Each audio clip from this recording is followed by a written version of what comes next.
Jam on toast!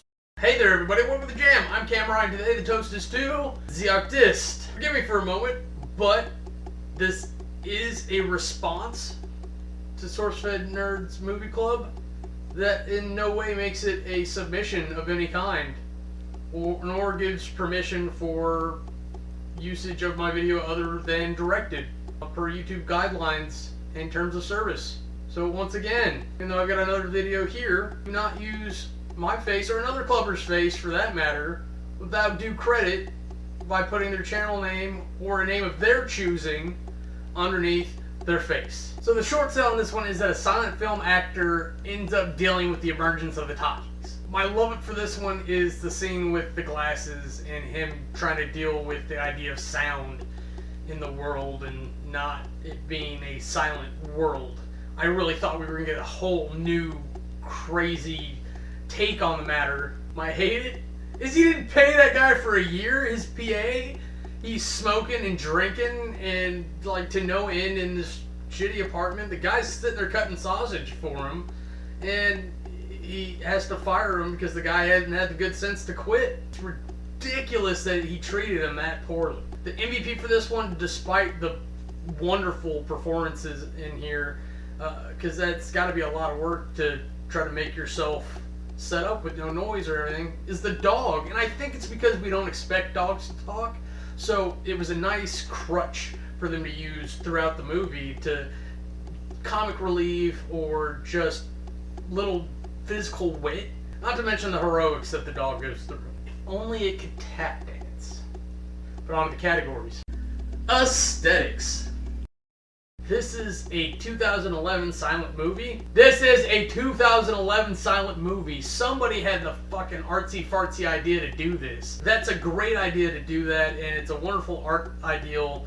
It's just not to my wants. I personally found it kind of annoying. I thought I was going crazy at first. I had to kind of remind myself, yeah, that's what it is. Let's pay attention as best we can. And I felt like I'd miss something every time. Like I looked to see if like a cat did something or my phone rang or made a noise, so I went to check it real quick and really kind of got the button down and pay attention to what's going on because everything is pretty much delivered through visuals. There's a few exceptions throughout the movie, and the music is fantastic, but if you're not watching what's going on, it doesn't make any sense because the music's there to help drive the emotion in the scene because you're not getting the audible feed of the people talking, so you're not getting any tones, inflections. You have to watch people's faces and kind of assume that what it means. Like John Goodman's character is a good example against that because he's kind of the grumpy old producer in the movie, and even though he's supposed to be a grumpy old producer, he has to turn up that smile extra big so that you know that he's smiling,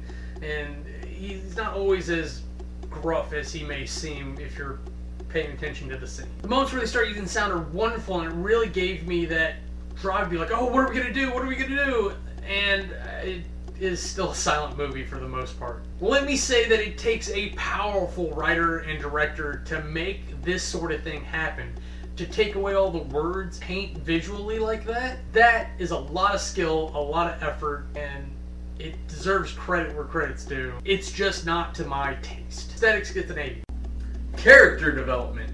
Okay, this movie kind of fucked with me a little bit here because you get like this huge growth out of the female lead because she starts as a nothing that accidentally crosses the line and stumbles into fame.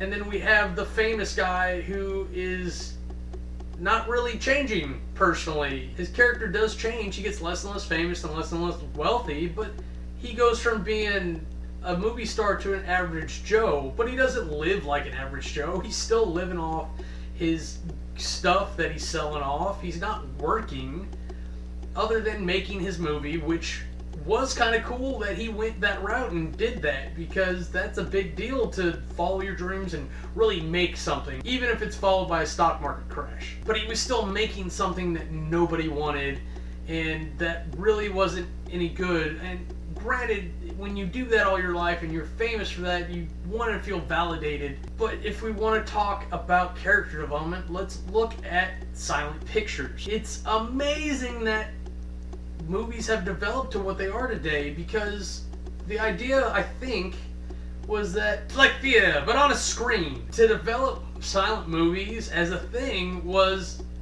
an amazing thing to me. But it almost seems like that's where it wasn't being serious. That it had to develop to where it was sound, so it would be literally theater, but on a screen. And eventually in a box, in a home, in every house in America. Honestly, I think we got more character development out of the one cop that chases the dog than we did out of the main character.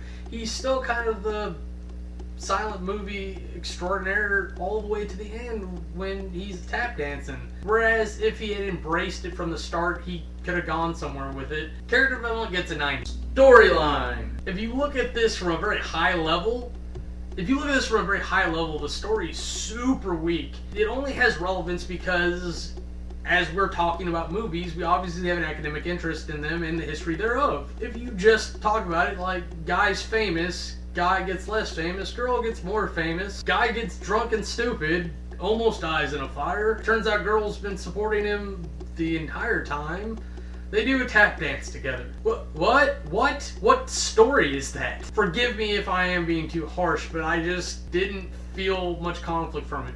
It's structured super well though. That's what throws me about this. The scenes line up really well, you get the connections between the characters, but it doesn't feel like, other than the emergence of the talkies, that there's much going on here. Maybe I just didn't relate to the characters, but I don't see this as a story I'll always remember, even if it's written very well. It doesn't matter how well you write it if the subject matter isn't substantial and relevant to you. Storyline gets a 70. Compulsion. Oh, I will not be watching this again. Unless maybe like I'm sitting there with a cute girl and I really want to show her something artsy. Because then maybe I can relax and concentrate enough on everything.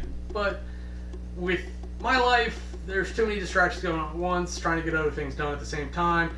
You can't. You have to be able to button down and just watch the movie. Even trying to eat some food during this was pretty distracting. I'm not saying it's a bad movie. I'm not saying I didn't actually enjoy it.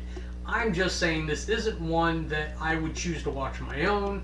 It's not one I would go back and watch. It's not something like I would really recommend. I just don't see it being a great investment of time. Compulsion gets a 50. Now if you total all that up, you get an average of 72. This was a great movie for a silent film, and I kind of groan every time I think that phrase. It truly speaks to the powers of the writers and directors who produced this movie, that you could come out with something this good with that concept in the modern age. But this movie wasn't for me. It just isn't. Not everybody likes everything, and that's fine. While I can't recommend it personally, it would be a great thing for art lovers and film students, and I would very much insist that film students watch this. It's going to show you how to do the visual stuff and the audio stuff, honestly. I think that's it for me. I'm Cameron. If you don't like me, bite me. If you want to see anything else we're up to, go ahead and click the annotations and they'll take you to our other channels.